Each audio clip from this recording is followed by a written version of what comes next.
Sitten aukaistaan tää kammen kiinnitysmutteri.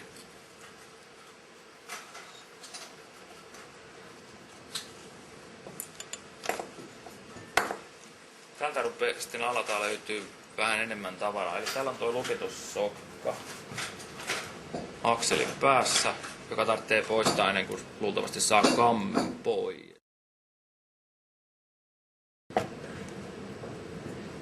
Tosta. Tuolla. Tonne. Sen ja. Sä se aloitat. No nää puree sää kokoisesti. Meillä on 5 Näistä on veisi kokoisesti. Tästä laittaa jokin väristä. Tässä välissä ei nyt ainoa on, mikä täällä pystyy väärätäpäin laittamaan. No kamman alapuolella oleva tää tämmönen senttimallinen jousi.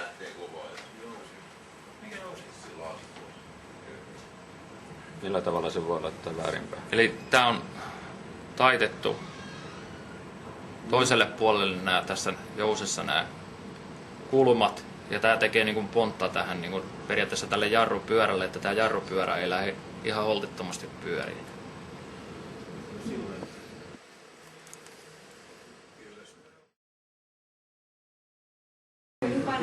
Sitten kelan päädyssä oleva 3 nää pitäisi olla niin sanottuja sormiruuveja. Eli näitä ei tarvitse kiinnistää millään ruuvimeissillä. Nämä on ihan sormitiukkuuteen ainoastaan. Kiristetään nämä ruuvit täältä. Nämä voisi aukaista nyt tässä vaiheessa sitten.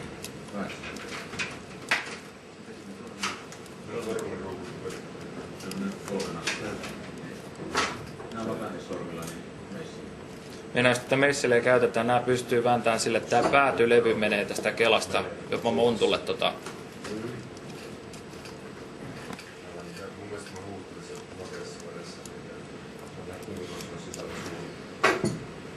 Nostetaan koneistokilpi sitten sivuun. Seuraavaksi tulee puolan päätönäkyviin, missä näkyy nämä keskipakojarrupalat. Nämä voi poistaa täältä.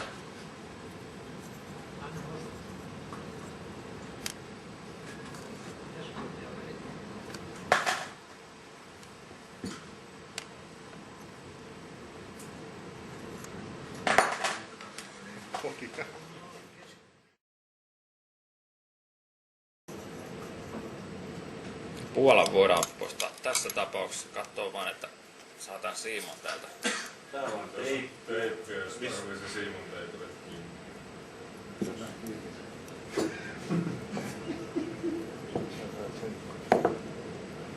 Ueda. No niin. Jotenkin tipahti tonne.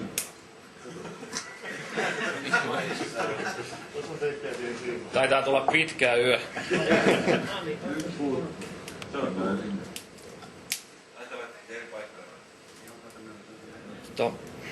Seuraavaksi voitaisiin aukaista, ottaa tämä siimonohjaimen alaruuvi auki, eli missä tämä kynsi sijaitsee siellä sisällä. Aukaistaan se. Sekä ei pitäisi väkisin yrittää vääntää liian tiukalle sitä. Ihan laitetaan löysälle tai sitten joko poistetaan koko ruuvi täältä sitten kerralla.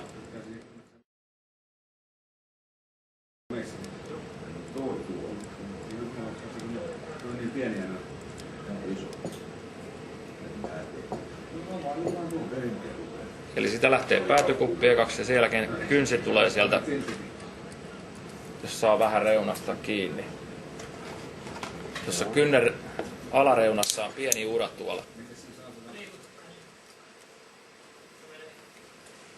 Saa sitä vähän enemmän ulos sieltä.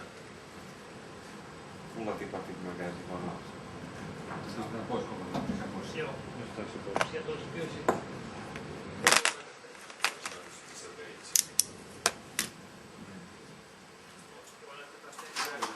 Sitten me voitaisiin ottaa tämä toinen pääty tässä vaiheessa sitten irti. Eli aukaistaan sieltä päästä nämä 3 ruuvia.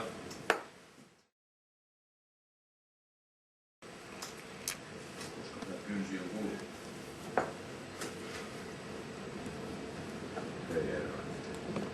Niin, kysymys tuossa tulee. Koska kynsi on kulunut? Yleensä sen näkee tuosta niin sanotusta matoruuvista, missä se kulkee. Eli siellä kun rupeaa messinki näkyy.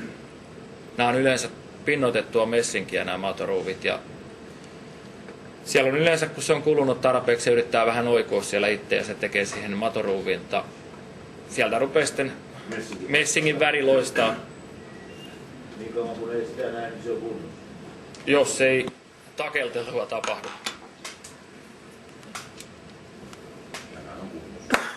Oliko näihin kaikki varauksia? Suurimmaksi osaksi on imuria ei otettu muuta. Tämä on runko.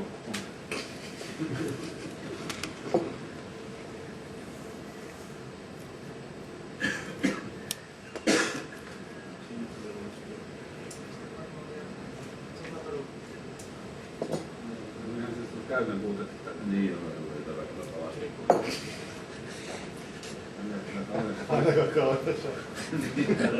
Niin laitetaan tässä vaiheessa sitten tämä toinenkin pääty sivuun. Se oli salakan suora. Ja otetaan tämä runko sitten käsittelyyn. Eli täällä on nyt täällä räikkäpuolen päädystä löytyy sokka, joka lukitteen tämän kääntämällä matoruuvin tonne sisälle ja ton putken samalla. Eli kehästä ulospäin kääntämällä tämä sokka lähtee ihan kääntämällä pois täältä. Tää voi irrottaa koko sokan.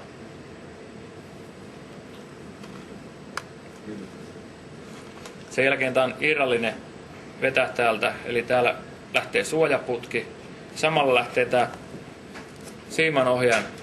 Kannattaa ottaa ensimmäisenä, ettei se suotta tipu tuolta pois. Sen jälkeen voi poistaa tän matoruuvin suojaputkinen tästä. Ja täältä löytyy hyvin päivettynyt yksilö. Samoin putken sisäpuoli yleensä on samalla mallilla sitten. Tässä vaiheessa tarvitsisi tehdä sitten tämä pesu tälle ruuville, jos ei lähdetä vaihtaa. Tai oikeastaan pesu on senkin takia, että me nähdään täältä sitten, että kun siinä on puhdas pinta, onko siellä niitä kulumia.